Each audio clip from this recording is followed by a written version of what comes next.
UFC 277, right around the corner. But, we got time. We got time like Oak and Ostermere. So, we definitely going to go over some of our best plays and picks. But before we do that, man, it's time for that timestamp. 9 o'clock over here in Sunnyside, California. MMA locker room here. Got my co-host, Brad Francis. How you doing, my man? Man, I'm doing good. 10 a.m. out here in Denver. We got a nice little card. Hopefully the main event plays out. As you saw the last two cards, those fight nights, just injuries kind of just as short at the end of the card. So hopefully we get a full card here and some good fights. But yeah, I'm pumped for this one. How you feeling this morning, man? Man, I'm feeling good, man. Ready to go, locked and loaded.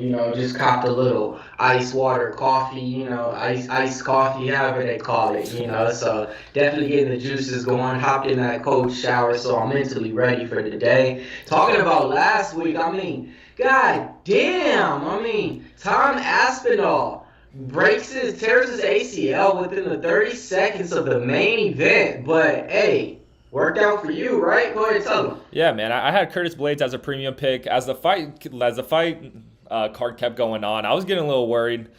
Just that London crowd, I was like, fuck, man, this is a tough atmosphere for Curtis Blades. I don't want to see any fighter go out like that, but yeah, I felt like I caught a break there, so I'm pretty pumped on that Curtis Blades win. But, I like Aspinall. I think he has a future, and I hope he gets well. That looks like a tough injury. So all around, that sucks, but, hey, we take those, Yeah, man. We take those. Take them how they come, you know what I mean? We still had a winning week out of the locker room, we went 4-3 on our premium picks. Chris Curtis, man, that guy dropped the ball for a lot of people, If Chris Curtis just would have, decided to fight a little bit, it would have been an even better night, But, can't complain, but I'm definitely not happy with the results that I produced last week. So this week, man, we coming at it, full intact. We got a lot of plays to go over. We got a lot of bets on the card, and we're gonna give you guys some nice little stuff to get some money on this week, right? Yes, sir. I'm ready. Let's go. So first off, man, all right, man, you got over 13 fights on this card, man, and you got some bangers on it. But starting off with some of the prelims, I'll just go over some of the names on the card in case you guys ain't aware of it. You got Orion Koski versus Blood Diamond, opening up the card. Then you got Nikolai Nurmagomedov versus Igor Potolite. Jiyeon Kim versus Jocelyn Edwards, Michael Morales versus Adam Fugit, Rafael Garcia versus Drakkar Close, Dontel Mays versus Hamdi, Rafael Alves versus Drew Dober, Matthew Semelsberger versus Alex Morono, main card starting off with Anthony Smith versus Ankalaev, Pantoja versus Perez, Pavlovich versus Derek Lewis, Moreno versus France, and how can you forget the last dance, Nunes versus Pena, man. So, man, real quick, man, who did you have in that last fight on the main event of the Pena and Nunes before we go over the card? I had Nunes. I didn't place any bets on it. I thought it was going to be slight work for Nunes. So, yeah, that was super surprising, but I was happy. I like to see things switch up. When there's a dominant champion, I like Nunes, but I'm not like a huge fan, so I was kind of pumped to see some drama in this what is it, bantamweight? The bantamweight women's division has been just awful, so it's good to get something new. How about you? Were you seeing Pena at all winning that? All right, so I'm a big-time Pena fan, watching from the Ultimate Fighter and everything. I actually thought she would be one of the ones that could challenge Valentina Shevchenko for the belt at the time, because she was the one winning, or Nunes, Long story short, after she had that kid, she kind of just fell off a little bit and didn't really seem like she had that hunger. So I kind of went away from her. And, I had Nunes to win inside the distance. Sad part about it was right before the stream started, I gave all the keys to victory on how Julia Pena could win. Literally, bro. And she won that same way. And everybody just bashed me on it. It was like, man, why would you do that? That was your girl, that was your dog. And out of all this, she predicted exactly how she won. And you did better. And one of those, man, to where it's like, hey, I always tell you, stick to your guns, stick to your gut, stick to your guys. I didn't do it that time, and we'll see if I'm going to do it this time, man. So, sometimes it's hard to learn the lessons. Yeah, when a fighter's that dominant for so long, it's hard to just fade him. It's fucking tough, so I hear you there. There's been times with that, Like that John Jones Dominic Reyes fight. Like I was kind of feeling like Dominic Reyes. I was like, I feel like John's kind of slowing down, but I was like, nah, I'm not gonna touch that at all. I mean, John still won, but that's just an example there where, hey, you never know. Yeah. So, man, let's go ahead and get into it, man. Shout out to everybody watching right now. We're just giving you guys these free picks right now. So, we're going to go ahead and get into the prelims. What's some of the fights you want to talk about on the prelims today, bro? Yeah, man, let's start off with this Drew Dober, Rafael Alves fight. Man, Drew Dober steps back in the ring, man. This guy's a fighting machine. It seems like, he's putting up 3 to 4 fights a year, you know what I mean? Always fighting, the higher competition and stuff. Kind of like the gatekeeper of the division. But let's get down to the record. 24 wins, 11 losses, ranked number 16th in the division. He's going to be taking on Rafael Alves, 20 wins and 10 losses. So when it comes down to it, let's get down to the betting lines. Drew Dober opened up a minus 220. Guess what? It didn't stay that way. Now it's all the way down to a minus 160. Money's coming in on Alves. I can give you guys some little game on Alves. Alves is an explosive fighter. He goes to submit you. Kind of like a round one fighter. Balls to the wall. After that, he slows down. So for Drew Dober, his keys to the victory in this one, if he can take him into those later rounds, and put that pace on him, I can see this easily a Drew Dober fight. I will say this, though. Drew Dober, you kind of know what you're going to get with this guy. He's not improving. He's not doing anything drastically. I think his time was kind of around the 2019 era, the COVID era, a little bit right now. Rafael Alves is stepping up in this weight class because he had problems making weight at the other divisions that he was in. He's real explosive. So, the pick is Drew Dober. I will say this, the number that it's at now is perfect. Minus 220, a little bit too high. A lot of people got him as a parlay piece, but minus 160 as a parlay piece, that's okay with me. Yep. No, I agree there. I think I like Drew Dober much more now that the line dropped a little. A prop that I like is fight ends in round 3. Like you said, Rafael Alves, he slows down. Drew Dober's super explosive. He's a guy who could fight 3 rounds, no problem. So I like that as well. And then, I just like this fight not going to a decision. I mean, the odds are kind of crazy on that, but I could see a Dober also getting reckless and Alves, catching him in a submission too. But, I'm liking Dober as a parlay piece, or you could get him straight money line at this point. It's not too bad with those odds. The prop I like here, fight ends in round 3, plus 550. I think this is going to be a war. I think it's going to be a great fight. And, I see a late finish here. Okay, all right, now let's navigate on this. Fight ends in round 3, plus what? 550. Plus 550. Now look at this. The way you guys can even get some good money on that, let's just say, if you think it ends quicker, you could even take the, under 2.5, and you can take fight ends in round 3 and still get you some good money, so like that little prop that he has right there, it's a big plus money prop, I like it a lot too. So like even if you play that, you can still, end up making some money if you, go the other route too, either way with a big plus money prop like that. Yeah, no, that's a good way to look at it, a good way to hedge there. So I'm a fan of that as well. All right. The next fight on the card, man, who are we talking about? Yeah, let's go over this Alex Morono versus Semelsberger fight. Man, Alex Morono, man, this name rings bells right here, man. This is one of the guys from the Ultimate Fighter. You definitely seen, making his name pretty much known in the UFC for fighting. Not those fights that you're gonna remember, not a finishing move that you're gonna recall, but he fights, and he fights all the time. So, Brandon Morono, I think he has wins over Anthony Pettis, Cowboy Cerrone. Those are just to name a few. But when it comes down to his losses, man, it's kind of like, he can get beat by people who pretty much has an advantage over him. But he does a lot of things good, man. He has good jiu-jitsu. I want to say he's a black belt in that, good at pushing the pressure. Doesn't shoot for takedowns or anything like that. On the other side, Matt Semelsberger comes in 10-3 record. Last time we see him, he was fighting. Who was it? It was a little wrestler guy.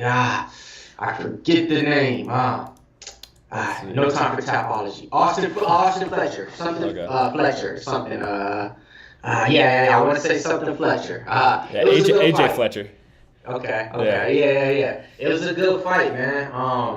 Fletcher was going for the takedowns and pretty much, was able to hold him down a little bit, but Semelsberger still was able to squeak it out and get the winning round in there. Get you guys the betting odds that's what you came for. Semelsberger opened up a -160 favorite. Money coming in on Morono. It's all the way down to a -150 right now. When it comes down to it, Morono has the vet experience. If he can push the pace, he can put Matt in some tricky spots, right? But the younger guy is Matt, and he got the longer reach and everything like that. And what I like from him, what I'm seeing is the confidence. Once he got a couple of wins in the UFC, he feels like he should be here, like he should be part of this. If he can't beat Alex Morono, I'll leave it to you point like this. You got to go back to the drawing board and you got to do some more shit, man. Because if you can't beat Alex Morono, you're not going to go too far in this division, So definitely, I say in this fight, the play that I like, I like FightDawgz the distance in this one. Okay. No, yeah, I feel that. Yeah, I mean, like you said, Morono, like, he's kind of slowed down, but and there was a time where he was just fighting all these dogs. Like you said, Anthony Pettis, Max Griffin, Chaos Williams. But, I think Matt is the play here. He's going to be the much bigger fighter. This man fought at light heavyweight division, before he moved down. So, I don't know. I think Alex Morono is a good all-around fighter, but I think Matt's going to be too big. He's 6'1", Moreno's 5'11".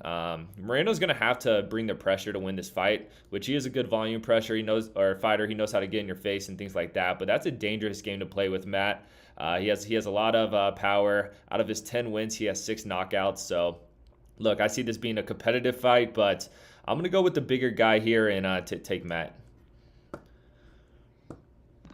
Got it. You making it to the window on that one, or that's just a pick? I'm making it to the window on this one. I like this one.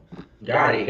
Yeah, I'll second with you on that. I think that's a good parlay piece. So sometimes some people do parlays, right? This is the thing that gets me so mind blown. When people do a parlay, they think, okay, I gotta get the biggest favorites on the card and parlay them, right? So they get the -400, the -600, the -500, and they parlay them all to get a -105 or a -110, and they think, oh yeah, I got it, right? No, bro.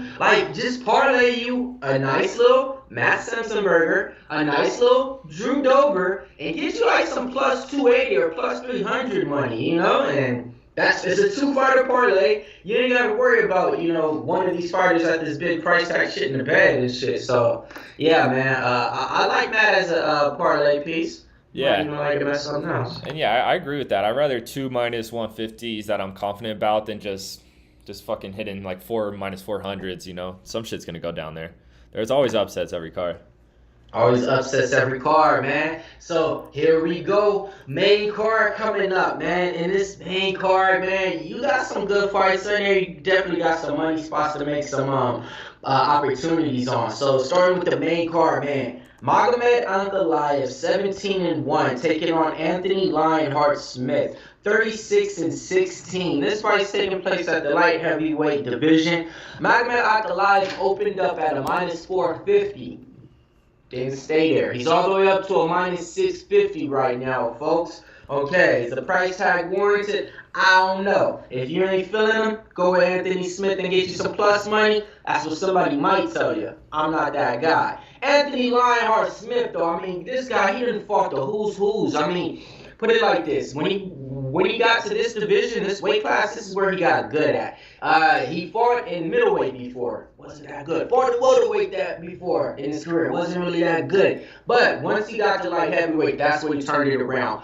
Wins over Rashad Evans. Wins over all the people in the division with the higher names. Fought the who's. Fought John Jones, Got his ass whooped, though. Got his teeth knocked out by Glover or somebody. Yep. And then he put him back in and handed him to the ref. He even got his ass whooped by a bum breaking in his house. Well, he didn't get his ass whooped, but he couldn't beat the bum up that was breaking into his house. That's Anthony Smith for you folks right there. Tough guy. Class act. I love what he stands for. Fight style, something I could pass on, bro. It's like mashed potatoes with no gravy. I don't want no part. You know what I mean? So, when it comes to this fight right here, I see a lot of people putting Magomed Ankalaev as a parlay piece. If you got him at that 450, and if you put him with maybe one other fighter, and you just say, hey, this is the big parlay of the week, all right, cool, get you paid. If you putting him in right now, -650, don't do it. Brad, what you got for him? Yeah, so I'm just gonna be real. I got a premium on this one, a prop that I absolutely love. So check that out, FightDawgz premium there. But look, this is gonna be an interesting fight. Some may look at it as a mismatch. I think for Anthony Smith, if he wants to win this fight, he can't fight at Magomed's pace. That's the keys to victory there. So like I said, I got a player prop that I love on this one. So I'm gonna keep my mouth closed on this one. Got it, man. I ain't mad at that. At all, man. So, for the people out there, I give you some little stuff to get your feet wet with. Magomed acting live. He usually doesn't finish a lot of opponents. And Anthony Lionheart Smith, he's pretty durable. So, I like fight that goes the distance in this one, You guys can probably get some, little nice, decent money on that just to give you something to play. So, give you something to play. Fight goes the distance in this one for me. Yep, I like that there. Let's go. Next fight on the card. Who we got, Brad? Drop the iPad. Yeah, we got Pantoja versus Perez. This is going to be a good one right here. I'm super fired up for this one. Man, super fired up on this one, man. Yeah, definitely. Alexander Pantoja, man, opened up -160 on the books. Go and check out where he's at now. You might be able to get him at that. Might be around -185, -190. All right, Alexander Pantoja. He didn't fight the who's in the division. Brandon Moreno, Davison Figueiredo, Askar. I mean, he has wins over, a few of the people that you'll be surprised by. When it comes down to it, man, I think he has all the skills that it takes right here to get this fight done. I think he can win by submission. I think he could win by decision. Alex Perez on the other side, man, this guy, bro, honestly, this guy hasn't fought since, Donald Trump was, president, bro. It's been that long, man. It's been about 2 years, man. He had about 4 fights canceled. He was supposed to fight Matt Schnell 2-3 different times. Missed weight and thought Matt Schnell was going to take the fight. Matt Schnell was like, F you, bro. I'm out of here. Then he missed weight again, and then somebody got sick, and then this fight got canceled. Bro, I don't know what he's doing, So, I don't know, man. Alex Perez, I will say this, came from the Contender Series. The first fighter to come to the Contender Series and challenge for the belt. He fought Davison Figueiredo for the belt, guys. That's what. All right, so, Alex Perez, good wrestler.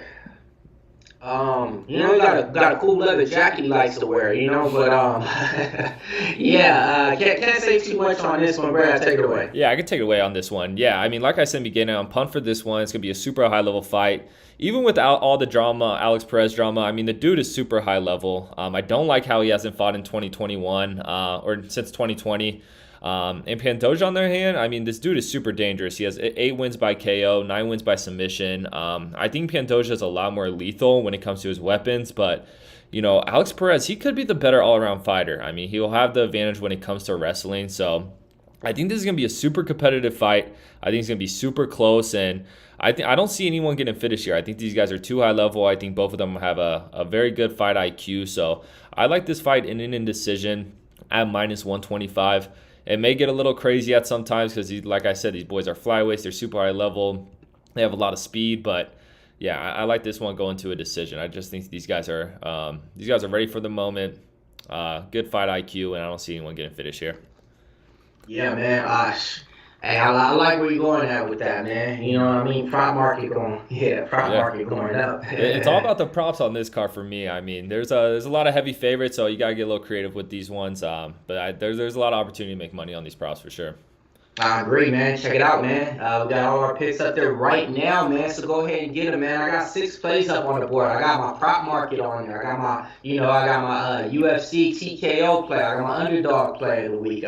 Let's see. I got my UFC winners only on there. But for the people out there, man, yeah, we're attacking this from all angles, giving you guys the best props, best looks, and we're just gonna keep cooking it up. Who we got next one, Brad? Yeah, we got the big boys. Derek Lewis versus Pavlovich.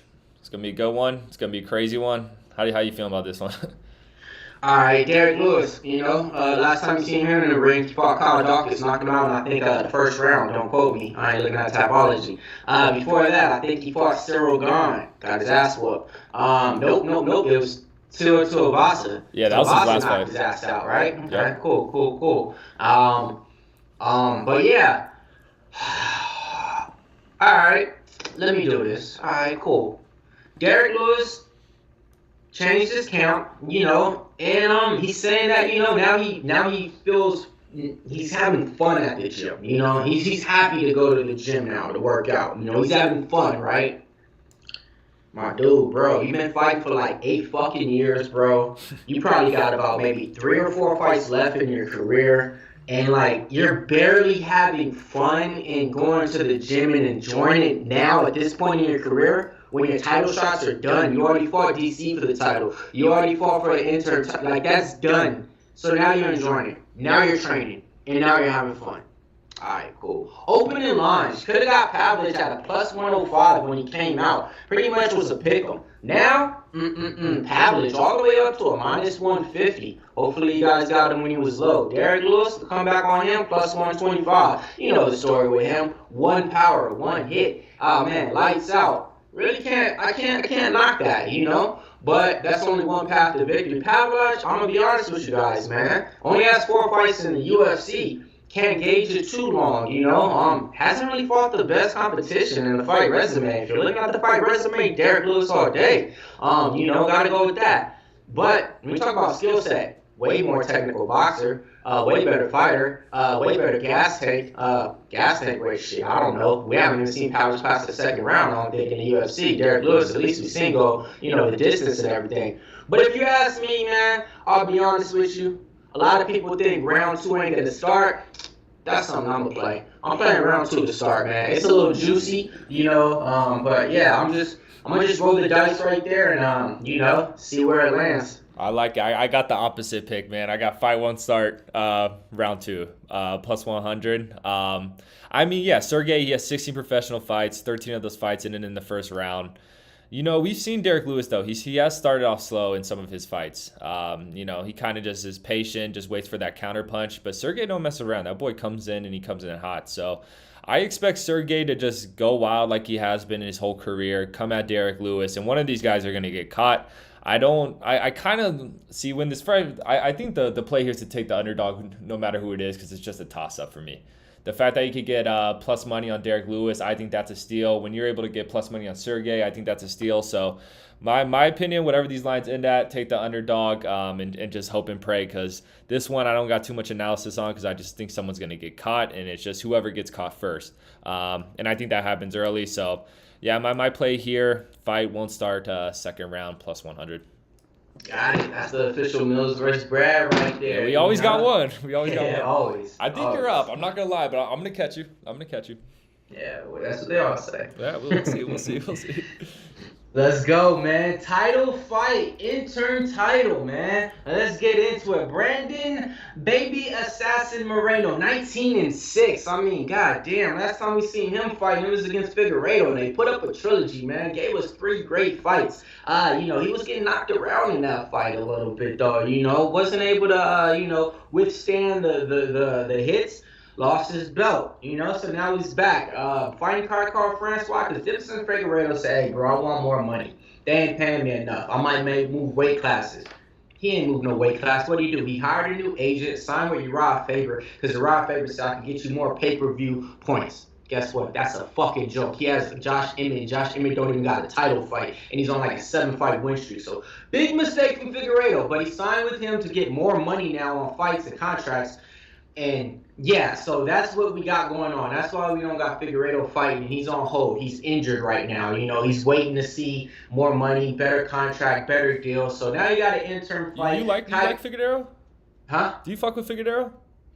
I like him a little. I like him. He's cool. He's like just a little guy. Yeah, I like him a little. Yeah. That's why I like him. Like he's not weird. The typical happy-go-lucky this. He's kind of like the bad guy villain, to where it's like, all right, Yeah, he's like a movie character. I like him a little. Yeah, same here. Like, but if you ask me in that weight class, the guy I say Triple C. Even though he's not there, but that's your boy. Yeah, Triple C's the man.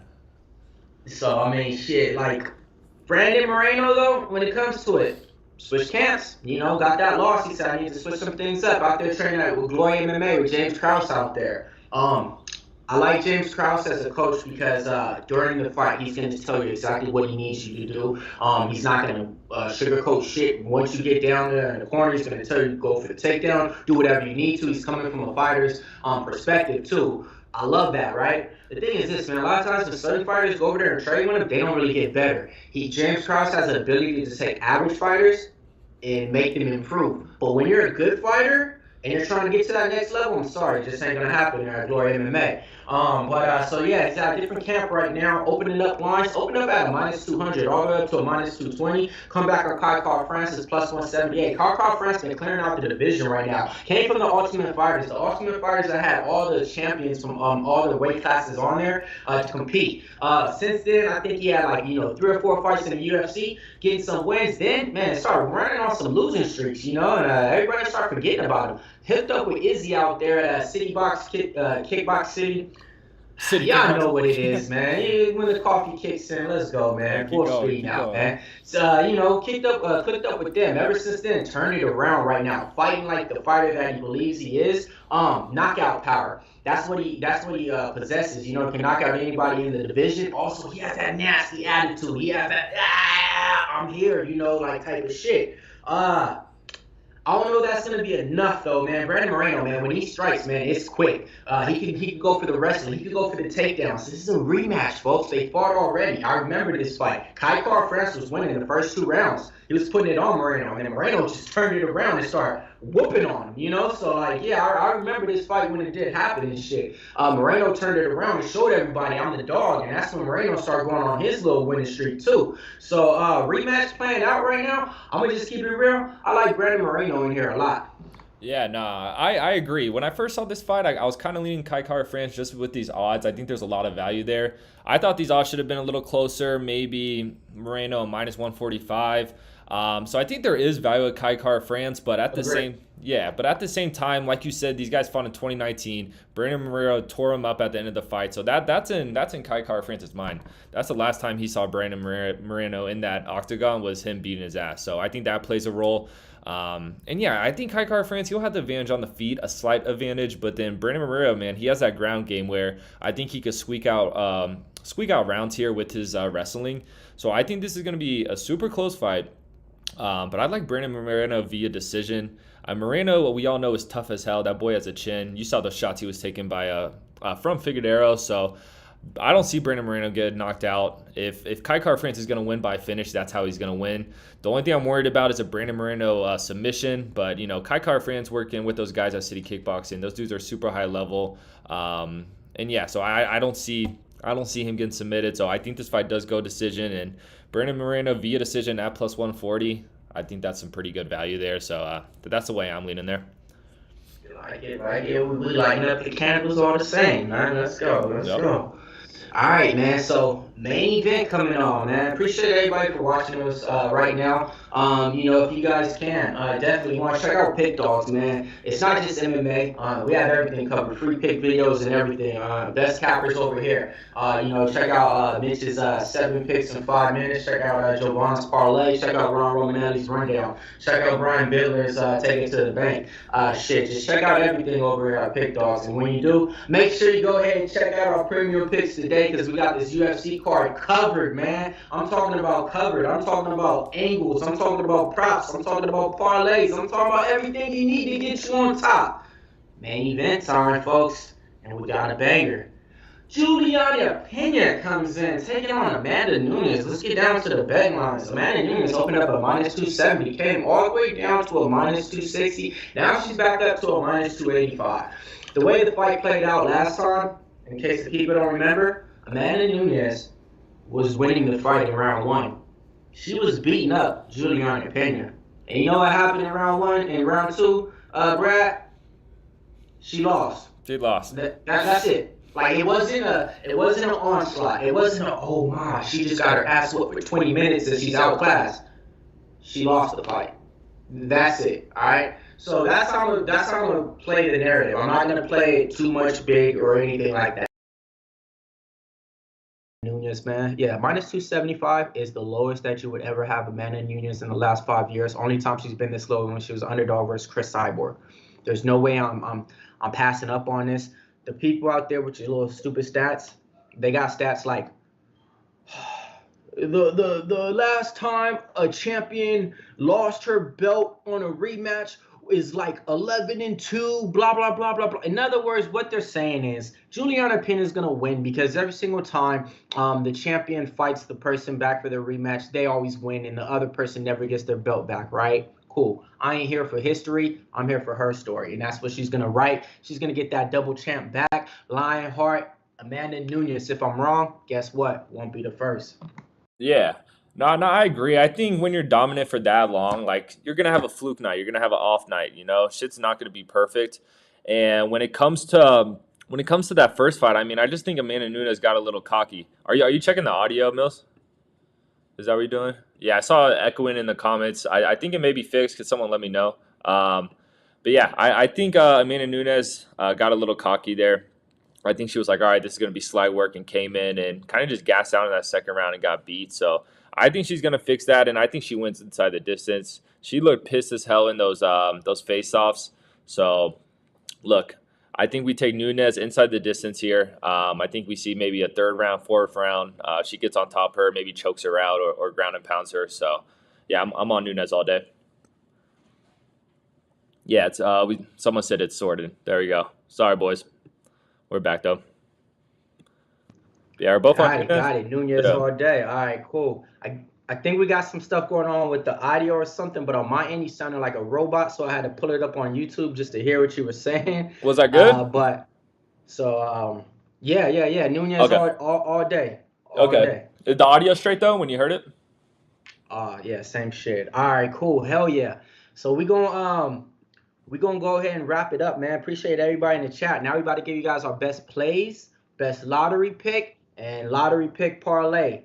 Shout out to CFRTV, Mr. Degenerate. Shout out Jorge Martinez, Jahar Elemanon, Islias, and Carlos Delgado. What's good? Appreciate all you guys, man. Just had to look at some of you guys real quick to give you guys some love, man. If you guys got some plays, put them in the chat, man. You know, I'm always one to tell. You know. All right, so hey, what you got for us? What we gonna go with first? You want to go with the best dog? Started off crazy. Did you hear us? We good? All right, I'll kind of start it off because I can't really Could you hear right now? yeah, I don't know what's going on my end, Oh but shit. they can hear you clear because I Oh, just put it up on my phone, but okay, on my good. end You it's you something sound good going on on. my end. So yeah, if you can't hear me, just roll with it. Best dog, you hear me? And I was never good at reading lips either, but Yo, so so Mills we can't gonna hear me right now. Yeah, I'll just go. So best. yeah, we started off best pick. All right, best pick. All right, cool.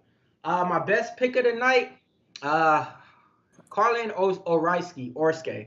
I want to say his name is fuck. I know I'm saying it wrong, but it's the first fight of the night, man. Ryan Orske or Carlin Orske or the man. Fuck, man, I'm fucking up. No, I think that's Let me right. see. So now I gotta get this name right, bro. Cause I Corse, Corse. He's fighting Blood Diamond, yeah. Orion yeah, see, I'm mixing the last name with the first name. Orion Koski. Yeah, definitely. That's my most confident pick, man. This dude's a wrestler, Blood Diamond, man. He he's only getting by off Izzy. That's my best pick. Okay, I like it. Yeah, I'm gonna go Pantoja versus Perez fight into decision. Of course, I have some premiums that I like a lot too, but out of all the picks I gave out today, I'm liking that one. All right, cool. Hell yeah. Just shake my head like I know what you said. I'll start giving you All thumbs up. right. And then my best dog. Let's go ahead and get my best dog of the night, you know? So as I look up to the sky and a mind starts thinking in my one no, I'm just playing. All right, cool. Best dog of the night, man. Here it is. Hamdi Adaluba. Egyptian wrestler fighting Dontel Mays. Everybody's on Dontel Mays. Give me Egyptian King Tut, man. So that's my best dog of the night. Okay, okay. I like Patera, Ihor Patera. It's a hard name to pronounce, but it's this Ukrainian guy. He's a prospect. Only has one fight in the UFC, or it may just be a contender series fight. But yeah, I like him here. You're good, Mills. Got you. All right. Now, parlay to get you paid. I'll let you go first with yours, Brad. Go ahead. What's your lottery pick parlay? All right, lottery pick. I'm going Ankalov, Jakar Close, and Amanda Nunes. 3-fighter parlay. Yeah, I think that's money there. That's all you, Mills. All right, man. You know me, man. I ain't playing no games. All right, so let's go ahead and do it then, man. Da da da da da da da. Amanda Nunes, Brian Moreno, put them two together. Lottery pick parlay. It's minus 105. You know, two confident picks that I like a lot. You know, so lottery pick parlay. Brandon Moreno, Amanda Nunes gets it done. If you want some long shots, get you some long shots. Brandon Moreno wins in round 4, plus 1,700 or more. Give you another long shot that I like on the card. Da da da da da da da da. All right. Last long shot would be. I know this is gonna sound dumb because I said he's my best underdog of the day. Dontel Mays by submission plus 1,700. Okay. You could go at it 2 ways there. Yeah, this dog's going off. You hear me, Mills? You still don't All right, pick, man. right? Yeah, so hey, we're all good right now, man. We're about to wrap this up right now. And appreciate everybody for rocking with us right now. If you're watching this on a playback, give us a like, give us a comment. FightDawgz, we're gonna be doing this for you guys. We're gonna try to get this schedule wrinkled out a little bit so we can maybe have a little bit more time to give you guys some plays and stuff. But so far it's been working, and we're gonna keep doing what we're doing over here. So just want to say appreciate everybody out there supporting us. Without y'all, wouldn't be no us. And it's MMA community. Let's just keep building these bridges. Yes, sir. All right, have a good one, y'all. I'm out.